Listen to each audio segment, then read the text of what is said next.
Presented by MRS music. प्रेम से बोलिए सरस्वती मैया की। डीजे प्रिंस लोको ओई फिर विसर्जन मनाई पहिरे विसर्जन मनाई पहिरे महिमा डीजे लोको ओई फिर विसर्जन मनाई पहिरे पंडित जी बोले चाहे पूजा करे मैया जी के आरती से हो देखे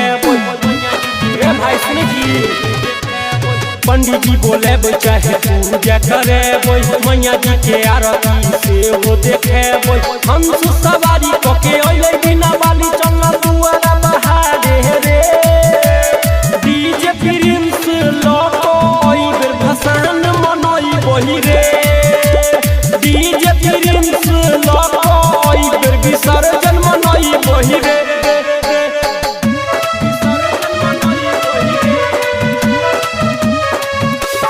महिमा डीजे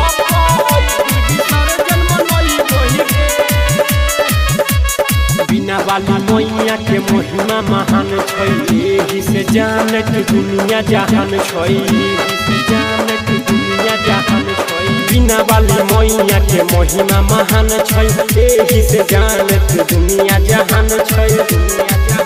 अरे मैया के मूर्ति बैठाई दियो रे पंडित जी बोलाई के पूजाई दियो रे परसद बनई बही माही के चढ़ई बही भजन बजाई देबै रे डीजे प्रिंस लोको ओई बेर भसान मनई बही रे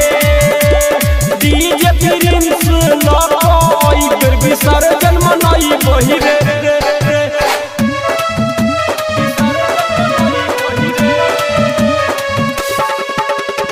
महिमा डीजे